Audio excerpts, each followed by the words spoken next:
সুপ্রিয় দর্শক, ভিওডি বাংলার নিয়মিত আয়োজন নিউজ ন্যারেটিভে আপনাদের সবাইকে স্বাগত জানাচ্ছি। আমি মঞ্জুর মিলন। আপনারা জানেন যে সমসাময়িক নানা বিষয় নিয়ে আমাদের এই আয়োজন, আর আমাদের এই আয়োজনে আমাদের সাথে স্টুডিওতে যুক্ত হয়েছেন অপরাজেয় ৭১, অদম্য ২৪ প্যানেল থেকে এজিএস পদে নির্বাচিত অদিতি ইসলাম। অদিতি ইসলাম, ভিওডি বাংলার স্টুডিওতে আপনাকে স্বাগত জানাচ্ছি। ধন্যবাদ।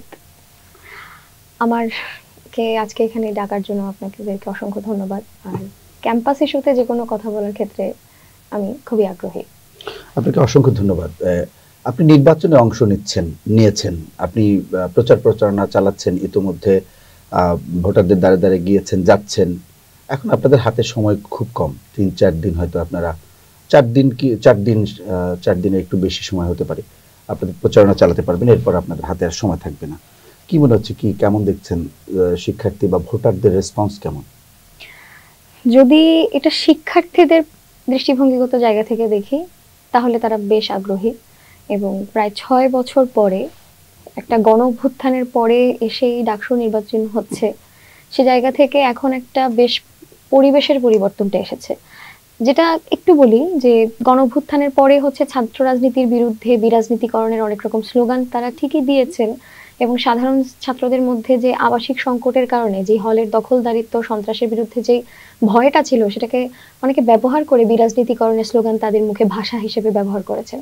কিন্তু যখন এই ডাকসুর প্রেক্ষাপটটা এলো তখন কিন্তু আবারও প্রত্যেক ছাত্রই ক্যাম্পাসের সংকট, ছাত্রদের নিজেদের সংকট, শিক্ষক নিয়োগের সংকট, সমগ্র বিষয় নিয়ে কিন্তু রাজনৈতিক আলাপটায় আবারও আগ্রহী হচ্ছেন। এইটা কিন্তু একটা অর্জনের দিক, এবং সেই জায়গা থেকে কে হবে ডাকসুর সামনের নেতৃত্ব বা সেই নেতৃত্ব আসলে ঢাকা বিশ্ববিদ্যালয়কে কোন দিকে নিয়ে যাবে সেটা নিয়ে ছাত্রদের মধ্যে অসংখ্য আলোচনা, তর্ক বিতর্ক এবং একটা উৎসব মুখর পরিবেশ এখানে বিরাজ করছে। আর যদি আমরা এটা আসলে প্রশাসনের জায়গা থেকে দেখি তাহলে এটা একটু নেতিবাচক। কেন নেতিবাচক? এই অর্থে যে যদি বলি যে নির্বাচনের জন্য তো সবার জন্য সমান সুযোগের একটি বিষয় খুবই গুরুত্বপূর্ণ হয়ে ওঠে, যেহেতু আমি একটি গণতান্ত্রিক ব্যবস্থার একটা চর্চা এখানে করতে চাচ্ছি, তাহলে গণতান্ত্রিক ব্যবস্থার ক্ষেত্রে নারী পুরুষ অপরাপর লৈঙ্গিক পরিচয় প্রত্যেক মানুষের জন্যই কিন্তু একটা সমান ফিল্ডের দরকার, লেভেল প্লেইং ফিল্ড। কিন্তু আমরা যদি দেখি আমাদের যে নারী শিক্ষার্থীরা যারা প্রার্থী হয়েছেন তারা কিন্তু এক হল থেকে আরেক হলে প্রচারণা করতে গেলে প্রশাসনিক নানান রকম জটিলতা, কার্ড দিয়ে প্রবেশ করা বা অনেক রকম হয়রানির শিকার হয়ে কিন্তু তারা সেই প্রচারণাটা করতে যাচ্ছেন। মানে এই বাড়তি বিড়ম্বনা কিন্তু তাদের হচ্ছে যে গতিটাকে হ্রাস করে দিচ্ছে। না, আমাদের বিশ্ববিদ্যালয়ে তো আসলে যে সান্ধ্য আইন, যেটা যে 10টার মধ্যেই হলে ঢুকতে হয়, এবং 10টার পরে যদি কেউ হলে যায় তাহলে তার দিকে যে একটা সেন দৃষ্টি এই বিশ্ববিদ্যালয় প্রশাসন পোষণ করে থাকেন, সেটা কিন্তু এখানে একটা বড় কারণ। এখন এই সময়ে এসেও নারীরা বাইরে অনেক রকম কাজ করে, রাজনৈতিক অনেক রকম জায়গায় আগ্রহী হয়ে উঠছে, নানান রকম ক্রিয়েটিভ কাজে কিন্তু নারীদের অংশগ্রহণটা বেশ স্বাভাবিক। এবং লাইব্রেরিতেও দেখবেন যে একজন নারী যদি আমি এখানে গবেষক তৈরি করতে চাচ্ছি, তো তাহলে তার যদি ফিল্ডে কাজ করতে হয় তার কিন্তু হলের রুমে বসে থাকার মধ্যে কোনো উপকারিতা নেই, ফলে তাকে কিন্তু বাইরে অনেক কাজ করতে হচ্ছে। এবং সেটার কারণে দেখবেন যে অনেকেরই 10টার পরেই কিন্তু দেখা যায় যে সে হলে ঢুকতে পারছে, তখন তাকে লেট পাস নিয়ে বা দাদুদেরকে ফোন করে বা যেটাই হোক দারোয়ানদের সাথে কথা বলা, অনেক রকম প্রসিডিউর মেনটেন করে হচ্ছে তাকে লেট পাসটা রাখতে হয়, তাকে দেখাতে হয় যে আমি এই কারণে দেরি হয়েছে। কিন্তু এটা একটা যদি ছেলেদের জায়গা থেকে দেখি, আমার পুরুষ সহপাঠী, তাদের কিন্তু এরকম কোনো বিষয়ে বাধ্যবাধকতা নেই। 24/7 তারা একে অন্যের হলে যাতায়াত করছে, রুমে কথা বলছে, গল্প করছে, বাইরে খেতে যাচ্ছে, আড্ডা দিচ্ছে, প্রতিবাদ মিছিল বের করছে, সবকিছুই করছে। সেই প্রভাবটা কিন্তু নির্বাচনের ক্ষেত্রেও পড়েছে। এবং একটা নির্বাচনে আমি আমার পুরুষ সহপাঠীর হলে যেতে পারি না, আমার মেয়েদের হল হচ্ছে 5টা, এবং একটা ছেলের এগেইনস্টে হল হচ্ছে 13টা। প্রচার করার ক্ষেত্রটাও কিন্তু অ্যামাউন্টের হিসাব করলে কিন্তু ছেলেদের অনেক বেশি, মেয়েদের কিন্তু অনেক কম। ফলে এইটা একটা অসমান জায়গাকে নির্দেশ করে। যেই গণ অভ্যুত্থানে আমরা বৈষম্যহীন আকাঙ্ক্ষাকে স্লোগানে নিয়ে এসেছি, সেই বৈষম্য কিন্তু বিশ্ববিদ্যালয় প্রশাসন এখনো জিয়ে রেখেছেন। এবং দৃষ্টিভঙ্গিগত জায়গা থেকেও নারীকে একটা দ্বিতীয় শ্রেণীর নাগরিক হিসেবে দেখার যেই জায়গাটা, যেই পার্সপেক্টিভটা, যেই একটা সংকীর্ণ মানসিকতার জায়গাটা, সেটা বিশ্ববিদ্যালয় প্রশাসন মনে করে। তারা নিরাপত্তার অজুহাত দেখান ঠিকই, কিন্তু যেই মেয়েটার সাথে এরকম হয়রানিমূলক আচরণটা করা হয় সেটা কি ওই তার জন্য একটা অনিরাপদ আচরণ নয়? ফলে এই যে দায় এড়ানোর যেই প্রশাসন সেটা কিন্তু এখনো আছে।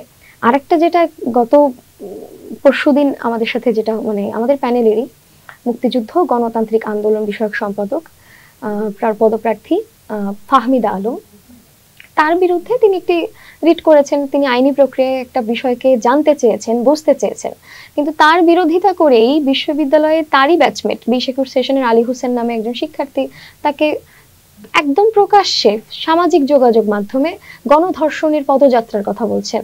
মানে রাজনৈতিক যদি বলি যে দমন পীড়ন এমন একটা জায়গায় গিয়েছে যে কালচারাল একটা ডিগ্রেডেশন এখানে ঘটেছে, এবং সেটার প্রভাব হচ্ছে রাজনৈতিক পদযাত্রা, মানে গণধর্ষণের পদযাত্রা। মানে এটা কি? এবং বলছে যারা এর প্রতিবাদ করবে তাদের ক্ষেত্রেও একই বিষয় প্রযোজিত হবে, অর্থাৎ এই যে প্রশাসন বিভিন্ন ক্ষেত্রেই নিরাপত্তা প্রদানে যে ব্যর্থ হচ্ছেন সেই দায় কিন্তু তারা শিক্ষার্থীদের ঘাড়ে চাপানোর চেষ্টা করে থাকেন।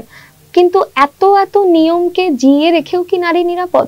নারী কি তার হলের ভিতরে নিরাপদ?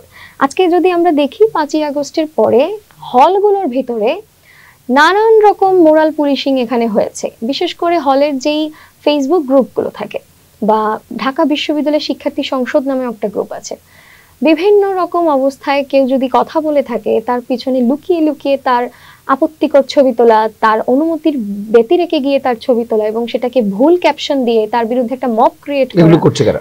এগুলো খুবই স্পষ্টভাবেই একটা গোষ্ঠী করছে, আপনারা জানেন।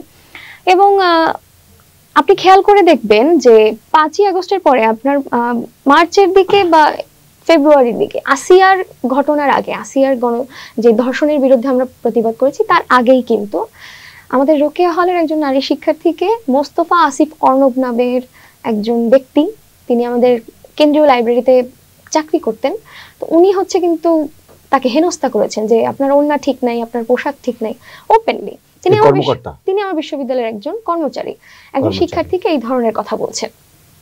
এবং সেটা যখন সেই নারী শিক্ষার্থী প্রতিবাদ করে তাকে অকথ্য ভাষায় কথাবার্তা বলা, পরবর্তীতে আইনত প্রক্রিয়ায় গিয়েই কিন্তু তিনি নথি স্বীকার করেছেন যে হ্যাঁ তিনি তার সাথে এই ধরনের আচরণ করেছেন, সেই প্রেক্ষিতে তাকে থানায় দেওয়া হয়েছিল। কিন্তু আমরা দেখলাম ওই দিন সন্ধ্যায়, বিকালবেলা তাকে থানায় দেওয়া হলো, সন্ধ্যায় কিন্তু সেই নারী শিক্ষার্থীর বিরুদ্ধে গিয়ে মব তৈরি করা হলো। অর্থাৎ অপরাধ যিনি করেছেন তাকে ডিফেন্ড করে সেই যে ভিকটিম নারী শিক্ষার্থী তাকে বিভিন্ন রকম অকথ্য কথা বলা, তাকে ধর্ষণের হুমকি দেওয়া, হত্যার হুমকি দেওয়া, জীবননাশের হুমকি দেওয়া, এরকম এহেন কোনো হীন কাজ নাই যেটা বিশ্ববিদ্যালয়েরই শিক্ষার্থীরা করেছেন। এবং ওই যে শিক্ষার্থী সংসদ নামে গ্রুপ, সেখানে ওপেনলি তারা পোস্ট করেছেন। আমরা স্ক্রিনশট কালেক্ট করেছি, আমরা প্রক্টোরিয়াল টিমকে বলেছি যে এই ব্যবস্থা নেই, না কোনো ব্যবস্থা নেই।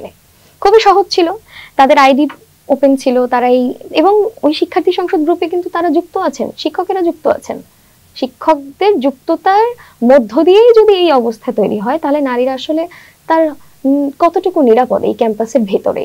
ফলে নিরাপত্তার অজুহাত দিয়ে নারীর বিচরণ ক্ষেত্রকে সীমাবদ্ধতা করা, কিন্তু নিরাপত্তার দোহাই দিয়ে অনিরাপত্তা যারা তৈরি করছে তাদের বিরুদ্ধে অ্যাকশন না নেওয়া, এটা মানে একটা উভয় সংকট তৈরি করে নারীদেরকে কিন্তু একটা পিছিয়ে রাখার যে জায়গাটা সেটা তৈরি। আমার তো মনে হয় আপনারা যারাই যেসব প্যানেল থেকে নির্বাচন করছে ডাকসুতে, আমার মনে হয় সবাইকে অর্গানাইজ করে এই বিষয়ে আপনাদের সামনে আগানো উচিত ছিল, প্রশাসনের কাছে দাবি ভয়েস রেজ করা উচিত ছিল ঐক্যবদ্ধভাবে।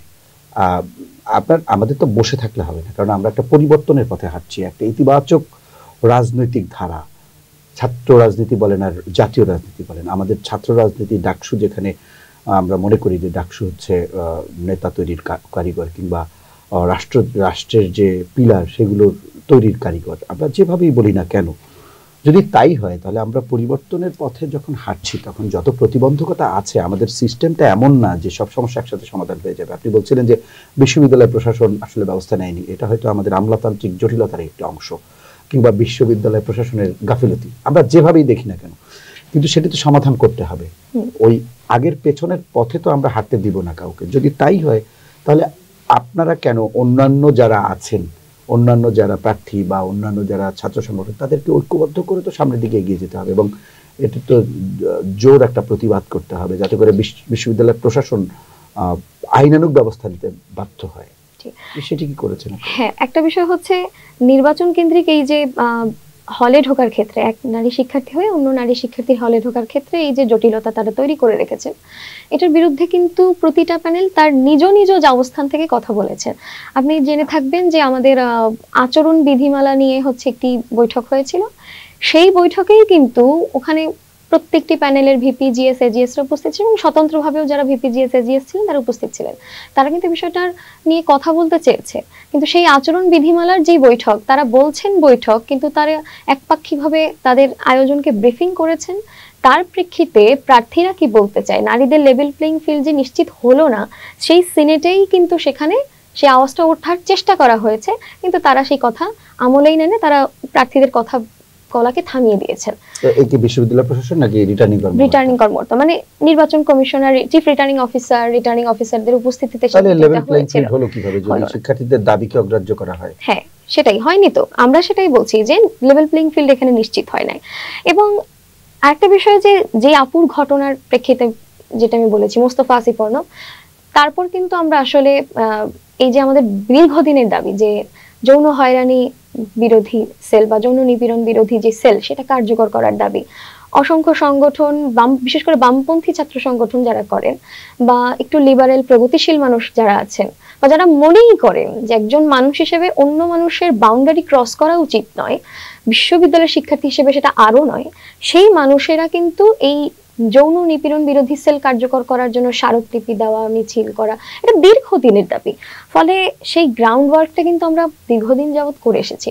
কথা হচ্ছে কানে আসলে কথাটা নিচ্ছেন না, আমলে নিচ্ছেন না। ফলে সেইটার কারণে কিন্তু আজকের এই যে ফাহমিদা আলম আপুর সাথেও যে ঘটনাটা, সেটা কিন্তু ওই পূর্ববর্তী বিচারহীনতারই একটা ধারাবাহিক বিস্ফোরণ।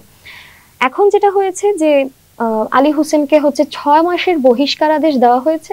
আমরা যখন দ্বিতীয় দফায়ও আমরা হচ্ছে যে ওটা আমাদের প্রথম অভিযোগ, সেই দিনই তারা 24 ঘন্টা পেরিয়ে যাওয়ার পরেও যখন কোনো কিছু বলছিলেন না, তখন আমরা গিয়ে হচ্ছে আবারও তার কাছে যাই এবং তখন আরেকটি অভিযোগ নিয়ে যাই যে সাইবার বুলিং চলছে এবং শিবিরের SM ফরহাদ তার নামকে ডিফেন্ড করে হচ্ছে বলা হচ্ছে যে তাকে রেপ থ্রেট দেওয়া হচ্ছে। সেই স্ক্রিনশট নিয়ে কিন্তু আমরা আলাদা করে বলেছি যে এই যে সাইবার বুলিং, এটা অভিযোগ নম্বর 2। এই অভিযোগের প্রেক্ষিতেও কিন্তু আপনাকে স্ট্যান্ড নিতে হবে, আপনাদের নিতে হবে। এবং প্রথম অভিযোগের ক্ষেত্রে আপনাদের ভূমিকা কি? তখন তারা একটি 3 সদস্য বিশিষ্ট কমিটি দেখালেন আমাদেরকে, বললেন যে প্রক্টোরিয়াল টিমের যতটুকু ক্ষমতা বিশ্ববিদ্যালয়ের আইন অনুযায়ী সেটা হচ্ছে 6 মাসের বহিষ্কার আদেশ, কিন্তু এরপরেও যদি কঠিন শাস্তি বা এরপরেও ফার্দার কোনো স্টেপ দরকার হয় তখন সেটা যৌন নিপীড়ন বিরোধী সেলের কাছে চলে যাবে। আমরা মানে এটা প্রক্টরের ভাষ্য, তারা হচ্ছে যে অভিযোগগুলো সেখানে পাঠিয়ে দিয়েছেন। এখনো পর্যন্ত কিন্তু ওই দ্বিতীয় অভিযোগের প্রেক্ষিতে কিছু বলা হয় নাই। কিছুক্ষণ আগেও, আধা ঘন্টা আগেও আমি দেখলাম যে ফাহমিদা আপু আরেকটি পোস্ট করেছেন, তিনি কন্টিনিউয়াসলি রেপ থ্রেট পেয়ে যাচ্ছেন।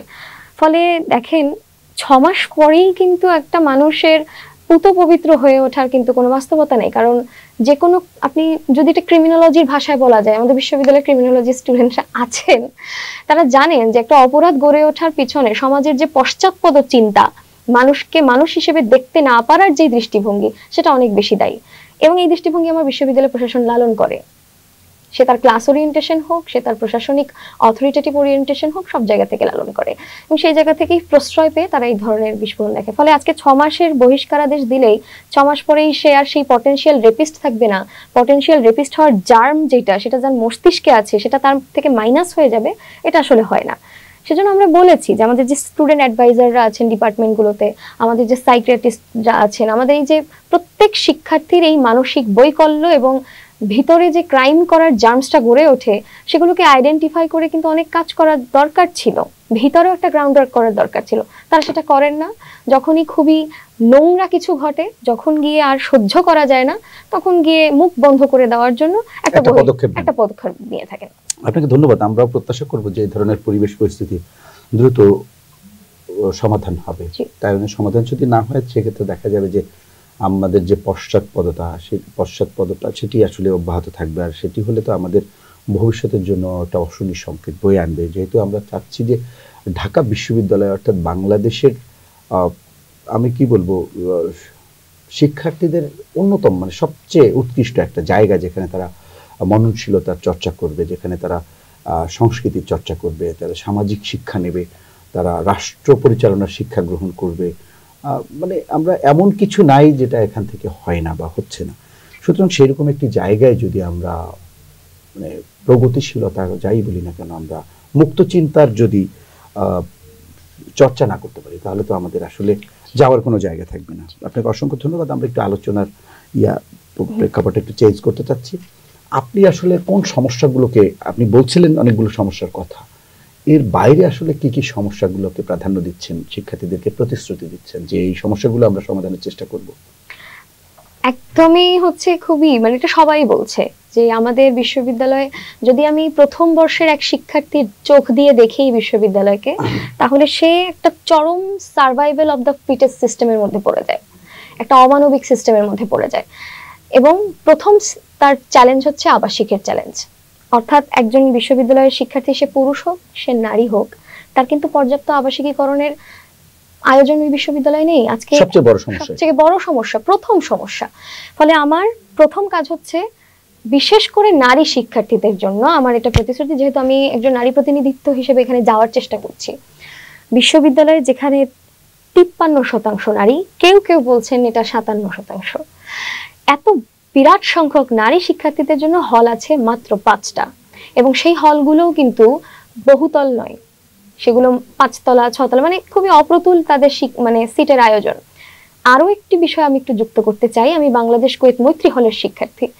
তো আমরা হচ্ছে আমাদের যে গণরুম, যেটা ম্যাডামরা গণরুম বলতে চান না, গেস্ট সিট বলতে চান বা বড় রুম বলতে চান, তারা কখনোই আমাদের গেস্টের মতো আপ্যায়ন তো করেনি না, বরং চরম মানবেতর জীবন সেখানে লিড করতে হয়। এবং ইচ্ছাকৃতভাবে পূর্বের পরিবেশ কি আছে, হ্যাঁ, যে আবাসিক সংকটকে জিয়ে রেখেই ছাত্রলীগ বহুত কিছু করে ফেলেছে, সেই আবাসিক সংকট এখনো আছে। 57%-এর জন্য মাত্র 5টা হল, এর থেকে বড় হাস্যকর এবং লজ্জার আসলে কি হইতে পারে? সেই সংকটের মধ্যেও তারা যে গণরুমটাকে জিয়ে রাখেন, সেই গণরুমকে ব্যবহার করে তারা সিটের বাণিজ্য করেন। এই প্রশাসন সিটের বাণিজ্য করছে, এখনো সিট বাণিজ্য চলছে। একটু কেমন সেটা একটু বলি। ছাত্রলীগ এখান থেকে চলে যায়, গণ অভ্যুত্থান হয়, তারপরে ছাত্রলীগের হয়ে যারা হচ্ছে ভিন্ন হলে উঠেছিলেন, কিন্তু আমার হলের তারা রেসিডেন্ট মানে অ্যালটমেন্ট পেয়েছেন, তারা কিন্তু পরবর্তীতে আমাদের হলে চলে আসে। 22-23 সেশনের শিক্ষার্থীরা তারা বেশি ছিল। তাদেরকে মনে হচ্ছে যে আমাদের প্রশাসন হচ্ছে মালিক, আর আমাদের সেই 22-23 সেশনের শিক্ষার্থীরা হচ্ছে দাস। তারা মালিকের পা জড়িয়ে ধরে বলছে, একটি সিট আমাকে দয়া করে কৃপা করুন, তারপর তিনি বিবেচনা করছেন তাকে একটি সিট দিতে হবে। এই যে দাস মালিক সম্পর্ক, এটা একটা বড় সমস্যা।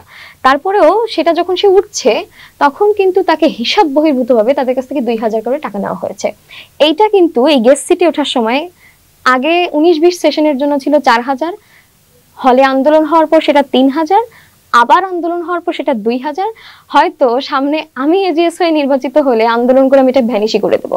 ফলে আমার সেই লক্ষ্যটা আছে, এই যে শিক্ষা মৌলিক অধিকারগুলো নিয়ে, একজন শিক্ষার্থীর মৌলিক অধিকার নিয়ে এই বিশ্ববিদ্যালয় প্রশাসন যে ব্যবসা করার মতো হীন আচরণ করেন, সেটার বিরুদ্ধে দাঁড়ানো হচ্ছে আমার দ্বিতীয় ইশতেহার। আমি আমার প্রথম ইশতেহার তো বলেইছি, সেটার সাথে রিলেটেড এটা। ফলে এই যেখানে যেখানে সিট বাণিজ্য থাকবে, যেখানে যেখানে অপ্রয়োজনীয় গণরুমকে এখানে জিইয়ে রাখা হবে, সেটার বিরুদ্ধে আমার কথা যাবে, সেটার বিরুদ্ধে আমার যৌক্তিক ফাইট দেবে, সেটার বিরুদ্ধে আমার একদম গাণিতিক হিসাব ধরে তাদেরকে আমি প্রশ্ন করব যে এই যে হিসাব বহির্ভূতভাবে গণরুমে আমাদের ওখানে 100 মেয়ে আছে, আরেকটি গণরুমে প্রায় 45 জনের মতো, 145 জন মেয়ের কাছ থেকে হিসাব বহির্ভূতভাবে 2000 টাকা যে লুট করলেন, এই টাকা কোথায় যায়? এটি আমরা দফায় দফায় গণরুমের মেয়েদের সিটের আন্দোলনের জন্য আমরা বসেছি, মিটিং করেছি, তারা কোনো উত্তর দিতে পারে নাই। তারা অফিস দেখাচ্ছেন যে আপনারা গিয়ে অফিসে অডিটটা চেক করেন, কিন্তু সেখানে কিন্তু কোনো হিসাব তারা দেখাচ্ছেন না। এই যে জবাবদিহিটা না থাকা, অ্যাকাউন্টেবিলিটির ঘাটতি, এইটা নিয়ে আমি কাজ করব। ফলে আমার দ্বিতীয় ইশতেহার আমি বললাম। তৃতীয় ইশতেহার হচ্ছে হল হোক, ফ্যাকাল্টি হোক, বিভাগ হোক, প্রত্যেকটা জায়গায় কোথায় কতটুকু পরিমাণ বাজেট আসতেছে, কতটুকু পরিমাণ সেটা ইউটিলাইজ হচ্ছে, কোন খাতে কিভাবে ব্যবহার হচ্ছে, সম্পূর্ণভাবে সেগুলো শ্বেতপত্র আকারে বার্ষিক বা মাসিক সাধারণ সভা করে সেটি সব সময় প্রকাশ করে স্বচ্ছতার মধ্যে থাকতে হবে। এটা আমার তৃতীয় ইশতেহার। আপনি দেখবেন আমাদের ক্লাসরুম, আমরা অনেক রকম প্রতিশ্রুতি দেখেছি। আমি কঠিন প্রতিশ্রুতি দিতে চাই না, আমার সামর্থ্য ভীষণ কম। আমি যেই ক্লাসরুমে ভবিষ্যতের গবেষককে লালন করি, ভবিষ্যতের সাহিত্যিককে লালন করি, ভবিষ্যতের কোনো এক কালচারাল পার্সোনালিটিকে লালন করছি, সেই ক্লাসরুমটা কিন্তু ক্লাস করার জন্য উপযুক্ত না। সেখানে যে ব্যাকবেঞ্চে বসে সে সামনে আমার টিচার কি বলছে সেটা শুনতে পান না। ফলে এই যে অব্যবস্থাপনা এবং ক্লাসরুম সংকটকে সমাধান না করে প্রতি বছর বছর সিট কমিয়ে দেওয়ার যে অজুহাত, সেই যে শিক্ষা সংকোচন, সেটার বিরুদ্ধে আমি লড়াই করব। ফলে আমার ক্লাসরুম আধুনিকায়ন করা, ক্লাসরুমের আয়তন বাড়ানো, ক্লাসরুমের সংখ্যা বৃদ্ধি করা, সেটার জন্য তো বাজেট লাগবে। ফলে বিশ্ববিদ্যালয় প্রশাসন যেই অর্থ বছরের বাজেটটা দেন, সেখানে শিক্ষার জন্য ঠিক কতটুকু বাজেট দেন সেটা প্রতিনিয়ত এবং কোথায় কোথায় ইউটিলাইজ করেন সেটা আমার পরবর্তী ইশতেহার। এবং বিশ্ববিদ্যালয় গবেষণা করার জায়গা। আজকে আমার এখানে একজন রাজনীতিবিদ তৈরি হোক, আমার এখানে একজন সাংস্কৃতিক ব্যক্তিত্ব তৈরি হোক, মুক্ত চিন্তার মানুষ তৈরি হোক, যেটাই হোক, কিচ্ছু না হোক, কিন্তু সে এখান থেকে এমন একটা মননশীলতা নিয়ে যাবে যে সে সমাজকে এই অবস্থিত বাস্তবতার থেকে আরো উন্নত সমাজে নিয়ে যাওয়ার আকাঙ্ক্ষা পোষণ করবে, সেটা নিয়ে তাগিদ করবে, সেটা নিয়ে কাজ করবে। সমাজে তো বিশ্ববিদ্যালয়ে আমরা এজন্যই পড়ি, বিশ্ববিদ্যালয় থেকে বেরোয় গেলে সমাজ আমাকে প্রশ্ন করবে, বিশ্ববিদ্যালয়ে তো পড়লা, তা আমাকে কি দিবা? আমার একটা দায়বদ্ধতা আছে। সেই জায়গা থেকে গবেষণা খাতে আপনি খেয়াল করবেন, এবছর 1035 কোটি 45 লক্ষ টাকার বাজেট বিশ্ববিদ্যালয় প্রশাসন নেওয়া হয়েছে।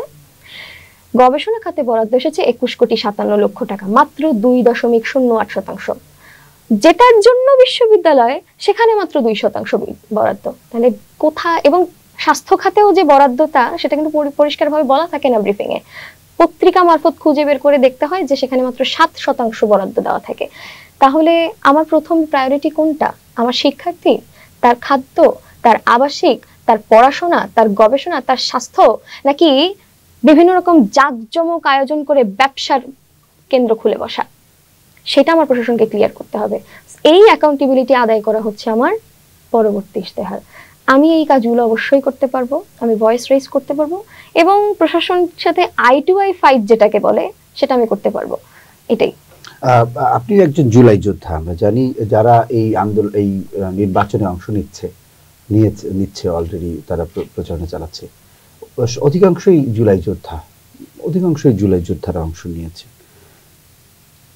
আপনারা সবাই তো একই সাথে আন্দোলন করেছেন, এখন যে যার প্যানেলে নির্বাচন করছেন। আপনি কেন মনে করছেন যে আপনি অন্য থেকে আলাদা, আপনাকে সবাই ভোট দিবে? খুবই রাজনৈতিক প্রশ্ন। কারণ আলটিমেটলি ধরেন আন্দোলনটা একটা স্বতঃস্ফূর্ত আন্দোলন ছিল, কিন্তু আন্দোলনের এই যে আপনি খেয়াল করে দেখবেন 3 আগস্ট 2024 সালে আমরা যখন শহীদ মিনারে সবাই এক আঙুল তুলে, এটা একটা ছবি আছে, ঐতিহাসিক ছবি, সেটা যখন তুলেছিলাম, সেটার ভিতরে একটা শক্তি, সেই শক্তিটা আমি এখনো আমার ভিতরে ধারণ করি। এবং আসলে আমি একটু বলতেই চাই, যখন আমি আমার পত্রিকা মারফত জানি যে আমাদের জুলাই গণ অভ্যুত্থানে যেই চোখ হারানো যোদ্ধারা ছিলেন, তাদের মধ্যে 4 জন আত্মহত্যা করার চেষ্টা করেছেন, এই চিকিৎসা পাচ্ছেন না। একজন আহত হিসেবে জুলাইয়ের গণ অভ্যুত্থানের আহতদের পুনর্বাসন করতে হবে, এই যে দাবি, এই যে এটাকে পূর্ণ করার যে স্পৃহা, যে উদ্যোগ, সেটা না রাষ্ট্র নিয়েছে, না আমার বিশ্ববিদ্যালয় প্রশাসনের যেই সমন্বয়ক তাদের দিকে তাকিয়েছিল, তো তারাও কিন্তু কিছু করেন নাই। এখানে আপনি দেখবেন যে একটা মেডিকেল টিম এখানে তৈরি করা হয়েছিল, বন্যাকালীন পরিস্থিতিতে অনেক রকম ফান্ড কালেক্ট করা হয়েছিল। কিছুদিন আগে এখনো সেই শহীদের মা এসে আমাদের মহুর ক্যান্টিনের সামনে কান্নাকাটি করেন, চিৎকার করেন যে আপনাদের ডাকে তো আমার ছেলে আসছিল, আমার ছেলে তো নাই। তাহলে আপনারা আমার তো কিছু করেন। দেখেন রাষ্ট্র কিভাবে করে। এবং সেটার সাথে সাথে বিশ্ববিদ্যালয় যদি রাষ্ট্রের থেকে একটু ভিন্ন হতো, চ্যালেঞ্জিং ফোর্স হতো, তাহলে সেই রাষ্ট্রকে প্রশ্ন করতো এবং শিক্ষার্থীদের মধ্যে সেই প্রশ্ন অ্যারাইজ করতো, যেটা অধিকাংশ প্যানেলের মধ্যে নেই। আমি কেন বলছি? আমি যখন এই নিউজটা দেখি, আমার এরপর থেকে আসলে আমি খুব স্বাভাবিকভাবে ঘুমোতে পারি না। আমার সেই যে ট্রমা এবং সেই যে একটা ক্রোধ, যে এই মানুষের আত্মহত্যা করতে হবে, আমার দেশের কোনো চোখ হারানো মানুষের, যে এক সময় জুলাই গণ অভ্যুত্থানে গিয়েছিল, গণধর্ষণের শিকার হয়ে মরতে হবে কোনো লামিয়াকে, যার বাবা জুলাই গণ অভ্যুত্থানে শহীদ হয়েছিল। সেই দিন যখন আমাকে দেখতে হয়েছে, তখন কিন্তু আমার ভিতরে একটি স্পৃহা ছিল। আমি একটু কেন বলছি, 18 জুলাই আমাদের হলে একটি আয়োজন হয় জুলাই গণ অভ্যুত্থানকে স্মরণ করে। 18 জুলাই ছিল বেসরকারি বিশ্ববিদ্যালয় প্রতিরোধ দিবস। খুবই আশ্চর্যের বিষয়, আমার সেই বিশ্ববিদ্যালয় প্রশাসন হলগুলোতে বাধ্যতামূলকভাবে যে এই আয়োজন করেছেন, কিন্তু সেখানে কোনো স্বতঃস্ফূর্ততা ছিল না। সেখানে যারা আলোচনা শুনতে চাচ্ছেন তারা যাচ্ছেন খাবারের আশায়, আজকে প্রোগ্রাম হলে একটু আলোচনা শুনলে, মিলাদ টিলাদ হলে দুটো খাবার দেবে। কিন্তু আজকে যে বক্তারা কথা বলছেন তাদের বক্তব্যে এই মানুষগুলোর ভাষা নেই। এই যেই বেসরকারি বিশ্ববিদ্যালয় আমাদের 17 জুলাই বের করে তারপর ঘুরে দাঁড়িয়েছিল, সেই মানুষগুলোর অবদানের ভাষা নেই। তারা হলে বক্তব্য দিচ্ছেন। এই দায় আমি নেওয়ার জন্য দাঁড়িয়েছি। আমার দায় শুধু ডাকসুর 9 সেপ্টেম্বর পর্যন্ত না, আমি কলেজ জীবন থেকে রাজনীতি করি, আমার দায় সেখান থেকে শুরু হয়েছে। আমি যতদিন পর্যন্ত বেঁচে থাকবো আমার শেষ নিঃশ্বাস অবধি আমি সেই দায় ফিল আপ করার চেষ্টা করব। ফলে আমার লক্ষ্য ওই ডাকসুর জিএস বা এজিএস এর সিটটা নয়, আমার লক্ষ্য হচ্ছে এই ডাকসু থেকে, ডাকসু তো আসলে হয় কি, মস্তিষ্কটা তো একটা বড় অংশ, আমার পুরো দেহ যদি হয় একটা রাষ্ট্র, বিশ্ববিদ্যালয় হয় সেই রাষ্ট্রের মস্তিষ্ক। ফলে মস্তিষ্ক যদি ঠিক না থাকে আমার রাষ্ট্র কলাপস করবে, বা আমার একদমই মেহনতি মানুষ মার খাবে, মার খাচ্ছে সে। ফলে সেই জায়গা থেকে শ্রমিকের সন্তানের বক্তব্য কণ্ঠ হয়ে উঠে আসবে, সেই ছাত্রনেতা হয়ে আমি সেটা হতে পারবো, আমি সেটা মনে করি। অনেকে পিপিপি ঢোকানোর কথা বলছেন, অনেকে পিপিআই ঢোকানোর কথা। এগুলো কি? পাবলিক প্রাইভেট পার্টনারশিপ বা পাবলিক প্রাইভেট ইনিশিয়েটিভ। অর্থাৎ বিশ্ববিদ্যালয়ে এই সিট বাণিজ্য তো চলছে, সেটাকে আরেকটু বাণিজ্যিকীকরণের যেই ধারা, তারা সেটা শুরু করতে চান। কিন্তু আমি মনে করি এগুলো কি উন্নয়নের জন্য? তারা বলছেন উন্নয়নের জন্য, কিন্তু আজকে যখন একটা বিশ্ববিদ্যালয় ধরেন একটা ইংরেজি বিভাগে একটা বিষয় নিয়ে, ধরেন কলোনিয়ালিজম নিয়ে একটা গবেষণা হবে, সেই গবেষণার মধ্য দিয়ে আমি কি উঠিয়ে নিয়ে আসতে চাই সেটা ওই বিভাগের যে গবেষণা করছে তার স্বাধীনতা। কিন্তু যখন সেই স্পন্সরশিপটা, সেই ফান্ডটা কোনো মাল্টিন্যাশনাল কোম্পানি থেকে আসবে, কোনো একটা বেসরকারীকরণ প্রক্রিয়ার প্রকল্পের মধ্য দিয়ে আসবে, সে তার ওই স্বাধীনতাটা থাকবে না। সে বলবে যে আমি তোমাকে এখানে বিনিয়োগ করেছি, আমার মতো করে আউটপুট নিয়ে আসো। গবেষণার স্বাধীনতাকে অক্ষুণ্ণ রেখে আমাকে লড়াই করতে হবে। ক্ষুণ্ণ করে দিয়ে কিন্তু এই পিপিপি পিপিআই এগুলো দিয়ে কোনো কাজ হবে না। বিশ্ববিদ্যালয়ে একটা সার্টিফিকেট বেচা কেনার কেন্দ্র তৈরি হবে। আমি সে জায়গা থেকে মনে করি যে আজকে তারা বাণিজ্যিকীকরণের ধারা তৈরি করবেন, আমি সেই ছাত্র নেতা যারা এই বাণিজ্যিকীকরণের ধারার বিরুদ্ধে কথা বলবো। বিশ্ববিদ্যালয়ে যে সান্ধ্যকালীন নাইট কোর্স, সেগুলোর বিরুদ্ধে আজকে যেই বিভিন্ন প্যানেল দাঁড়িয়েছেন, তারা কয়জন কথা বলেছেন? আমরা কথা বলেছি, সমাজতান্ত্রিক ছাত্র ফ্রন্টের হয়ে কথা বলেছি, বাংলাদেশ ছাত্র ইউনিয়নের নেতৃবৃন্দ কথা বলেছেন, বামপন্থীরা কথা বলেছেন। ফলে শিক্ষা নিয়ে কোনো ব্যবসা না, শিক্ষা বাজারের আলু পটলের মতো জিনিস না, শিক্ষা আমার অধিকার। সেই কণ্ঠস্বর অন্য প্যানেলে নেই। আজকে যেন আপনারা দেখবেন যে একজন স্যালিউট দেওয়া রিকশাওয়ালার ছবি ছিল, যখন গণঅভ্যুত্থান শেষ হলো আমাদের বিশ্ববিদ্যালয়ের দেয়ালগুলোতে ওই রিকশাওয়ালার গ্রাফিতি আঁকা হয়েছে, পাশে লেখা ছিল এখন থেকে একজন রিকশাওয়ালার সন্তানও রাষ্ট্রনায়ক হওয়ার স্বপ্ন দেখবে। স্বপ্নটা ভীষণ বড়, গুড উইশ, কিন্তু এটা বাস্তবায়নের জন্য প্রচন্ড সংগ্রাম লাগবে। আজকে ওই জব মার্কেট রিলেটেড সাবজেক্ট ঢুকিয়ে আপনি বিশ্ববিদ্যালয়ের মূল ক্ষেত্রকে নষ্ট করবেন, অনেক রকম প্রস্তাব আমি আসলে দেখেছি, আমি নাম ধরে উচ্চারণ করতে চাই না। তারা বিশ্ববিদ্যালয়কে জব রিলেটেড একটা ক্ষেত্র তৈরি করতে চান, যেখান থেকে সস্তা শ্রমিক তৈরি হবে। আমি সেটা তৈরি করতে চাই না। আমি সমাজের মতো দায়বদ্ধ মানুষ তৈরি করতে চাই। সেটার জন্য আমি মনে করি বিশ্ববিদ্যালয়ে যদি এই বাণিজ্যিকীকরণ প্রকল্প আরো ঢুকেছে, ইউজিসি কৌশলপত্র তো চালিয়ে বিশ্ববিদ্যালয়ের কে ধ্বংস করেছে, এখনো যতটুকু মাত্রায় সেই স্পৃহাটা আছে, যেই ছেলেটা বিসিএস দিতে চায় না, সে চিত্রশিল্পী হতে চায়, তার কর্মক্ষেত্র নিশ্চিতের যে লড়াই, সেই লড়াইটা আমি করব। এবং বিশ্ববিদ্যালয় যেন তার সেই আকাঙ্ক্ষাকে ধারণ করে তার ডিপার্টমেন্টে সেই আয়োজনটা নিশ্চিত করতে পারে, সেই আয়োজনটাকে নিশ্চিত করার লড়াইটা আমি করব। একজন গরিব মানুষ, একজন শ্রমিকের সন্তানও যেন বিশ্ববিদ্যালয়ে এসে পড়াশোনা করতে পারে, টাকার জন্য আটকে গিয়ে সে বিশ্ববিদ্যালয়ে চান্স পেয়েও সে যখন ভর্তি হতে পারে না, সেটা ওই যে পিপিপি পিপিআই তার ফলাফল, তার একদমই বাজে ফলাফল। ফলে আমি শিক্ষা সর্বজনীন এই উচ্চারণ আমি মনে করি শিক্ষার আর্থিক দায়িত্ব রাষ্ট্রের, সেটা বিশ্ববিদ্যালয়ের হোক, সেটা যেখানের হোক। ফলে একদমই সবার জন্য বিশ্ববিদ্যালয়ের রাস্তা খুলে দেওয়া দরকার, সেই লড়াইটা আমি করব।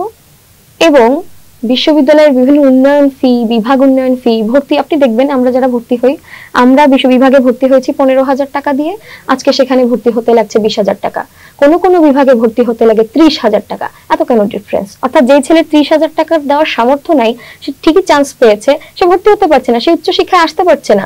এই যে বৈষম্য, এই বৈষম্য নিয়ে কোন ছাত্র নেতা কথা বলছেন? কিন্তু আমি তাকে চ্যালেঞ্জ করছি না, কিন্তু এটা একটা দৃষ্টিভঙ্গির বিষয়। তারা ফলে ভাষাটা দেখতে অনেক নতুন শব্দের মনে হলেও, সেকেলে বা পোস্ট মডার্ন অনেক রকম শব্দ মনে হলেও, একটু একটু চিকি এই ধরনের অনেক কথা মনে হলেও, মূল ভাবটা কিন্তু শোষণের। ফলে দেখতে আউটস্ট্যান্ডিং লাগলেও ভাষাটা কিন্তু শোষকের ভাষা। ফলে সেই জায়গা থেকে আমি খুবই নিপাট সাধারণ পরিবারের এক মেয়ে, আমি সেই মানুষের, সেই সন্তানদের প্রতিনিধিত্ব করতে ঢাকা বিশ্ববিদ্যালয়ে দাঁড়িয়েছি যারা 3-4টা টিউশনি করে মাথার ঘাম পায়ে ফেলে বাড়িতে টাকা পাঠিয়ে হলেও এত এত সংকটের মধ্যেও পড়াশোনাটা চালিয়ে যায়। আমি সেই সন্তানদের প্রতিনিধিত্ব হয়ে ডাকসু নির্বাচন করতে এসেছি, আমি তাদের প্রতি দায়বদ্ধ। ধন্যবাদ। আপনি বলছিলেন আপনার যে বিষয়গুলো আপনি সমাধান করতে চান, যে কাজগুলো করতে চান, অবশ্যই আমাদেরও সেই শুভকামনা থাকবে যে আপনি নির্বাচিত যদি হতে পারেন এই বিষয়গুলো নিয়ে কাজ করবেন, আমরাও এটি চাই। কিন্তু আপনি বলছিলেন এটা অভিযোগই বলা যায় যে সমান সুযোগ তৈরি হয়নি, বিশেষ করে নারীদের ক্ষেত্রে একদমই নয়। নারীরা সমান সুযোগ পাচ্ছে না, আগের মতো শোষণের শিকার হচ্ছে। আপনি কি নির্বাচন নিয়ে কোনো আশঙ্কা করছেন?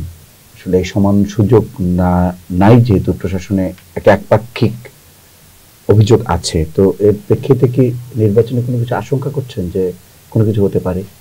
হ্যাঁ, মানে ধরেন নির্বাচনের এই সিদ্ধান্ত, ধরেন এটা তো শুধু বিশ্ববিদ্যালয়ের, যদি স্বায়ত্তশাসনটা খুব বোল্ডলি থাকতো, মানে আমার প্রশাসন যদি সেই বোল্ডনেসটা, সেই অডাসিটিটা ধরে রাখতেন, আজকে হাইকোর্ট তো সে আধা ঘন্টার জন্য স্থগিতাদেশ দিয়ে এই বিশ্ববিদ্যালয়ের শিক্ষার্থীদেরকে বিভ্রান্ত করার সুযোগটা পেতেন না, যেটা আমার নেই।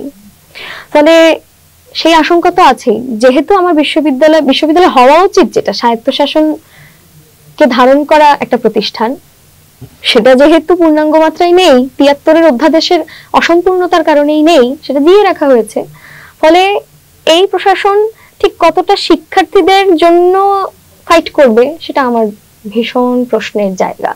সেটা পূর্ববর্তী আমাদের ভিসি বলেছেন ক্যাম্পাস আমার নিয়ন্ত্রণে নেই। কেন বলছি?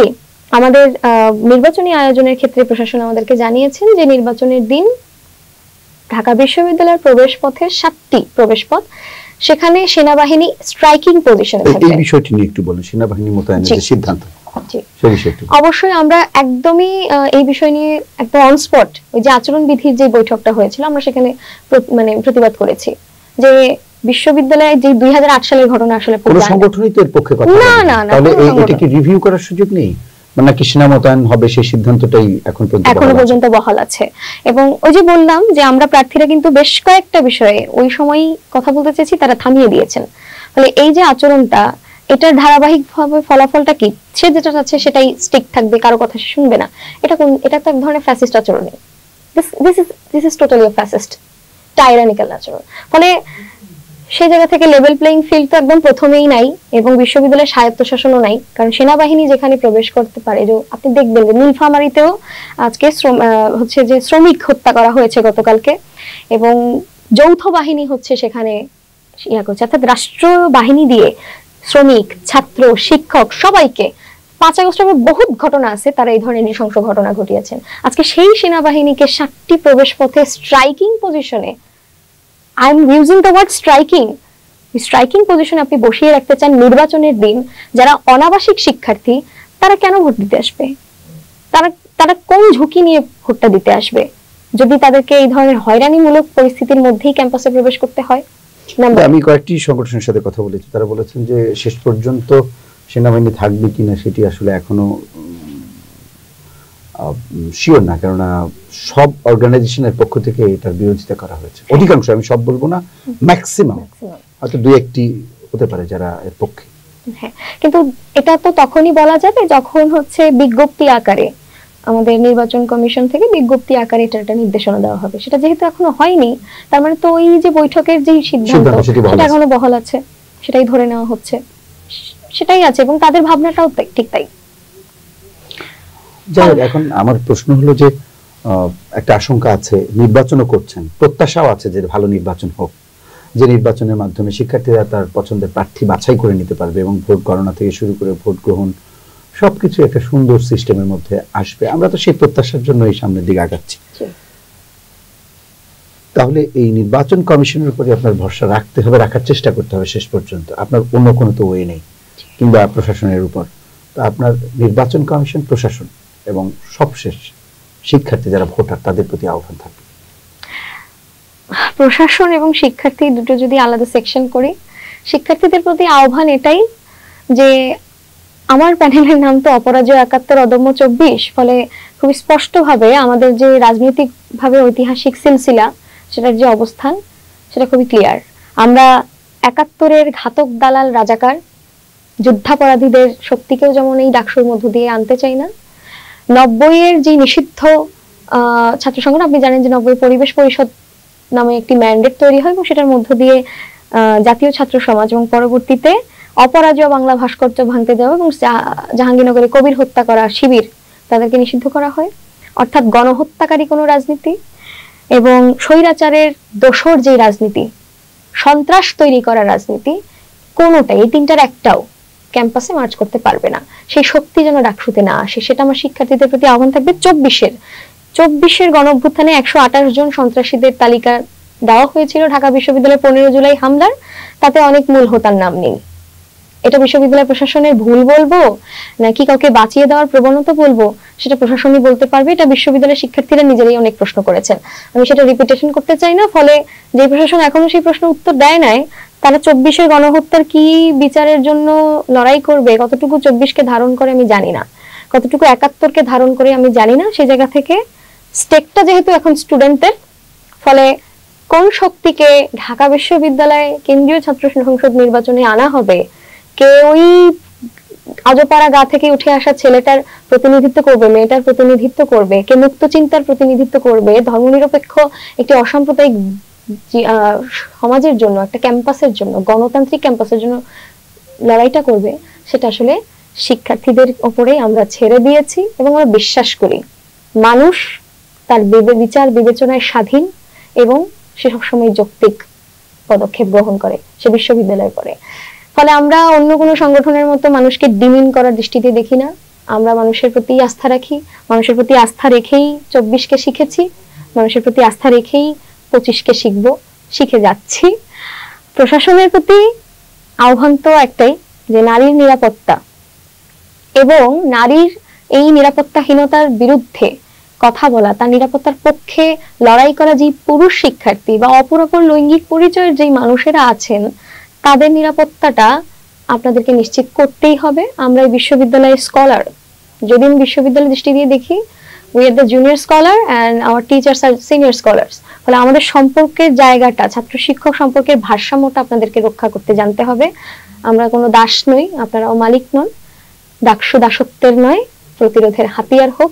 সেই প্রতিরোধের হাতিয়ার বের করার জন্য যে নির্বাচনী আয়োজন, সেটা এখনো প্রত্যাশা করছি শ্রদ্ধাবনত জায়গা থেকে যে নিশ্চিত করা হবে এই প্রশাসনের উদ্যোগে। এটাই। আপনাকে অসংখ্য ধন্যবাদ, আপনি এই ব্যস্ততার মধ্যেও আমাদেরকে সময় দিয়েছেন। আশা করছি ভবিষ্যতে আমাদের স্টুডিওতে আবারও আসবেন। জি, অসংখ্য ধন্যবাদ আপনাকে, আপনাদেরকেও। সুপ্রিয় দর্শক, অদিত ইসলাম বলছিলেন যে শিক্ষাঙ্গনে সন্ত্রাস না হোক, যৌন নিপীড়ন না হোক বা অন্য যে কোনো ধরনের নির্যাতনের শিকার যেন কেউ না হয়, বিশেষ করে নারীরা যেন যৌন নিপীড়নের শিকার না হয়। তো আমাদেরও প্রত্যাশা যে ডাকসুর মতো একটা নির্বাচন হচ্ছে দেশে, সেটি সুন্দর এবং নিরপেক্ষ এবং সুষ্ঠু একটা পরিবেশে অনুষ্ঠিত হবে এবং শিক্ষার্থীরা তাদের পছন্দের প্রার্থীকে ভোট দিয়ে নির্বাচিত করবে।